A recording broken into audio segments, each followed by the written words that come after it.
នេះគឺជានារីម្នាក់ដែលបានបន្លំខ្លួនធ្វើជាអ្នកហៃសូប្រើប្រាស់ជីវិតស៊ីវិល័យចូលហាងល្បីៗដេកសថាគារលំដាប់ផ្កាយ5ធ្វើខ្លួនដូចជាកូនមហាសេដ្ឋីតែធៀបពិតនឹងគ្មានលុយសំបីតែ$1នៅក្នុងខ្លួនតែអាចបោកកុហកបានសតតែពួកអ្នកមាននិងពួកអ្នកមានមុខនៅក្នុងសង្គមថែមទាំងចាយសាយស្អុយសឹងតែគ្រប់ទីកន្លែងតែម្ដងហើយថ្ងៃនេះខ្ញុំសូមនាំបងប្អូនឲ្យទៅដឹងរឿងពិតអំពីនារីម្នាក់ដែលនាងពូកែបន្លំខ្លួនធ្វើជាកូនអ្នកមានហើយបោកអ្នកមានមែនទែនបានច្រើនបំផុតក្នុងលោកមុននឹងចូលសាច់រឿងបន្តខ្ញុំសូមអនុញ្ញាតណែនាំជាមួយនឹងម៉ាកសញ្ញា Robinson បន្តិចដោយនាឡិកាដែលនៅលើដៃរបស់ខ្ញុំនេះគឺជាម៉ាកនាឡិកា Robinson Ultra ឆ្នាំ2025ហើយវាក៏ជាម៉ាកចុងក្រោយមួយរបស់ Robinson ផងដែរចំណុចពិសេសរបស់វាដែលធ្វើឲ្យខ្ញុំចាប់អារម្មណ៍បំផុតនោះគឺវាមាន password ដែលអាចធ្វើឲ្យយើងមើលម៉ោងនៅទីងងឹតបាននិងកញ្ចក់ Sapphire អត់ឆ្កូតហើយជាប្រភេទ inox និងមានពណ៌ច្រើនខ្លាំងមែនទែនសម្រាប់ឲ្យយើងជ្រើសរើសហើយខ្ញុំឆ្លាញ់ពណ៌ទឹកប្រាក់នេះជាងគេពេលពាក់នៅលើដៃគឺថាវាជួយលើកសម្រស់របស់យើងមួយកម្រិតទៀតចំណែកប្រអប់ដាក់របស់វាវិញគឺថាញាក់សាច់តែម្ដងលក្ខណៈថាចេញមកថ្លៃថ្នូរគុណភាពនិងប្រណិតភាពដែលវាស័ក្តិសមបំផុតសម្រាប់ការពាក់ទៅធ្វើការហើយបងប្អូនអាចរកទិញបាននៅគ្រប់សាខាទាំងអស់របស់ Robinson ឬតាក់ទងទៅកាន់ Page Robinson Cambodia និងតាក់ទងតាមរយៈ link Telegram របស់ខ្ញុំបេតនៅក្រោម caption នេះក៏បានបើទាញពេលវេលាត្រឡប់ទៅកាន់ឆ្នាំ2013មាននារីម្នាក់ដែលមានឈ្មោះថា Anna Delvey ជានារីជនជាតិអាល្លឺម៉ង់បានបង្ហាញខ្លួនជាលើកដំបូងនៅទីក្រុង New York ហើយបានអះអាងថាខ្លួនគឺជាទាយាទរបស់មហាសេដ្ឋីដោយនាងបានប្រើប្រាស់ជីវិតព្រមជាមួយនឹងភាពស៊ីវិល័យចូលសង្គមជាមួយនឹងក្រុមបុគ្គលល្បីៗអ្នកវិនិយោគទុនអ្នកជំនួញហើយធ្វើខ្លួនជាអ្នកហៃសូបង្កើតវាំងននជីវិតដ៏ហ៊ឺហាឲ្យគេឃើញទាំងនៅខាងក្រៅនិងក្នុងបណ្ដាញសង្គមនាងស្លៀកសម្លៀកបំពាក់និងរបស់ប្រើប្រាស់ផ្ទាល់ខ្លួនសុទ្ធតែជារបស់ស៊ីនដែលស្ថានភាពលំដាប់ផ្កាយ5ផ្កាយ7រៀបចំ party នៅក្នុងស្ថានភាពលំដាប់ VIP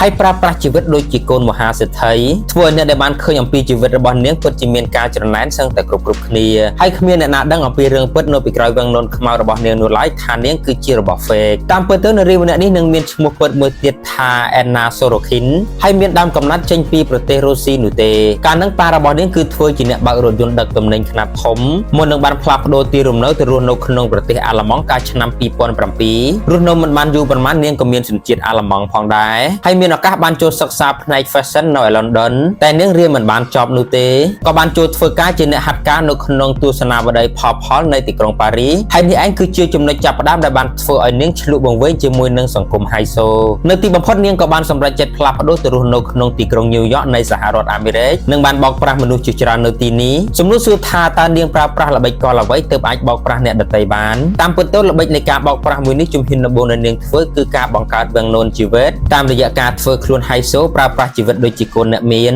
និយាយស្ដីម៉ាត់លះបែបជាប្រភេទមនុស្សមានអំណាចនិងមានទំនុកចិត្តលើខ្លួនឯងបូករួមទាំងនាងបានអះអាងថាជាទាយាទរបស់កូនមហាសេដ្ឋីនៅប្រទេសអាល្លឺម៉ង់ទៀតផងនោះធ្វើឲ្យមនុស្សជាច្រើនស្ដាប់ឡើងទន់ត្រជាហើយបានជឿទៅលើនាងយ៉ាងពេញទំហឹងតែម្ដងនិងជារឿយៗសកម្មភាពរបស់នាងនៅក្នុងទីក្រុង New York នាងបានចូលដេកសប្តាហ៍សថាគារលំដាប់ផ្កាយ5និងចាយសែកស្អុយឬប្រើប្រាស់ឈ្មោះបញ្ជីធនាគារដើម្បីកក់បន្ទប់ស្នាក់នៅហើយនាងតែងតែនិយាយទៅកាន់បុគ្គលិកសថាគារថាកំពុងរងចាំការវេលុយពីអឺរ៉ុបហើយបុគ្គលិកនៅតាមសថាគារតែងតែជឿព្រោះបើមើលទៅកាន់មុខមាត់ការនិយាយស្ដីនិងការស្លៀកពាក់របស់នាងគឺសមតែជាប្រភេទភ្ញៀវលំដាប់ VIP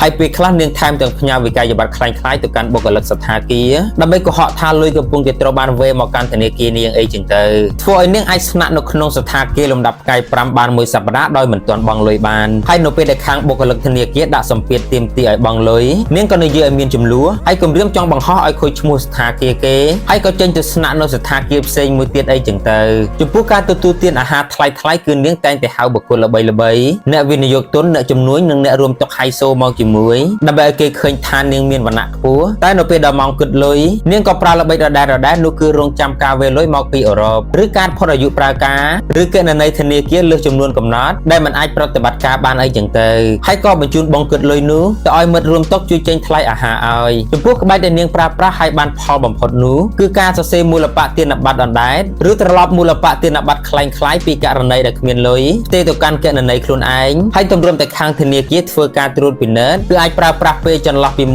2 ទៅ3ថ្ងៃទើបដឹងថាមូលបទានប័ត្រនោះគឺคล้ายៗក៏ហួសពេលអស់ទៅហើយព្រោះនាងបានដកលុយសុទ្ធនោះយកទៅប្រើប្រាស់អស់ទៅហើយមុននឹងមូលបទានប័ត្រនោះលោតក្រហមហើយល្បិចនេះគឺអាចធ្វើឲ្យនាងអាចដកលុយសុទ្ធយកមកប្រើទាំងតែកងធនាគាររបស់នាងគ្មានលុយក្រៅពីនេះនាងថែមទាំងបើកអាជីវកម្មបាំងមកដែលមានឈ្មោះថា Anna Delvey Foundation ហើយបានជួលអគារខ្នាតធំនៅលើផាក Avenue ក្នុងគោលបំណងបោកប្រាស់ខ្ចីលុយធនាគារចំនួន$22 លានដោយការក្លែងឯកសារប្រាក់ចំណូលទាំងអស់លើសពីនេះគឺ គ្រាមួយនាងធ្លាប់ធ្វើដំណើរកំសាន្ត6យប់ទៅកាន់ប្រទេសម៉ូរ៉ូកូជាមួយនឹងមិត្តហៃសូរបស់នាងជាច្រើនហើយបានទៅស្នាក់នៅក្នុងភោជនីយដ្ឋានប្រណិតពេលដល់ថ្ងៃត្រូវបង់ប្រាក់ប្រមាណជា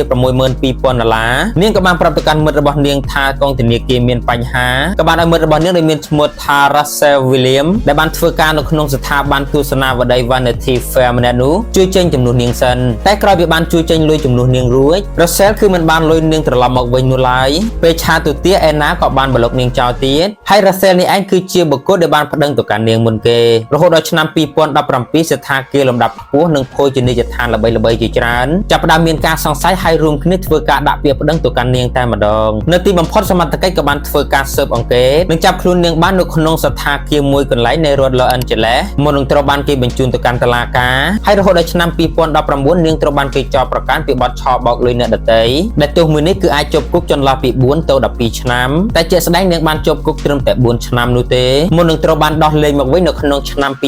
2021សង្កាលនឹងនាងបានជាប់ពន្ធនាគារ2ឆ្នាំខណៈកំពុងចរចាក្តីនិងជាប់2ឆ្នាំទៀតក្រោយពីសម្រេចក្តីរួចសរុបមកគឺជាប់ពន្ធនាគារពីឆ្នាំ2017ដល់ឆ្នាំ2021 4ឆ្នាំពេញតែម្ដងក្រោយចេញពីគុកហើយមានសេរីភាពដោយការពីមុនវិញអេណាក៏បានឲ្យការសម្ភាសទៅកាន់អ្នកសារព័ត៌មានបែបមិនមានអារម្មណ៍ថាខ្លួនបានសាងកំហុសអីសូម្បីតែបន្តិចដោយនាងបាននិយាយទៅកាន់អ្នកសារព័ត៌មានយ៉ាងមានចំហថាអ្វីដែលនាងធ្វើគឺគ្រាន់តែជាល្បែងនៃមូលធននិយមប៉ុណ្ណោះពលគឺនាងមានមោទនភាពចំពោះខ្លួនឯងដែលមានសមត្ថភាពក្នុងការបោកមនុស្សជាច្រើនបានហើយបោកសតតែជាកម្ពុជាអ្នកមាននិងជាប្រភេទកម្ពុជាមនុស្សប៉ុន្តែរឿងរ៉ាវទាំងអស់នេះក៏នៅតែមានមនុស្សមួយចំនួនកើតសរសើរអំពីសមត្ថភាពរបស់នាងគ្រាន់តែនាងបានយកវាទៅប្រើប្រាស់នៅលើផ្លូវខុសប៉ុណ្ណោះតែអ្វីដែលស្មានមិនដល់វិញនោះមិនយូរប៉ុន្មានអេណាក៏បានចងក្រងរឿងរ៉ាវរបស់នាងហើយលក់ទៅកាន់ Netflix ក្នុងតម្លៃរហូតដល់ទៅ$30,000ហើយលើកនេះនាងអាចសាងប្រាក់ចំណូលតាមរយៈទង្វើសុចរិតដែលបានមកពីរឿងរ៉ាវទង្វើទុច្ចរិតរបស់នាងដែលធ្លាប់សាងកាលពីមុននឹងឯង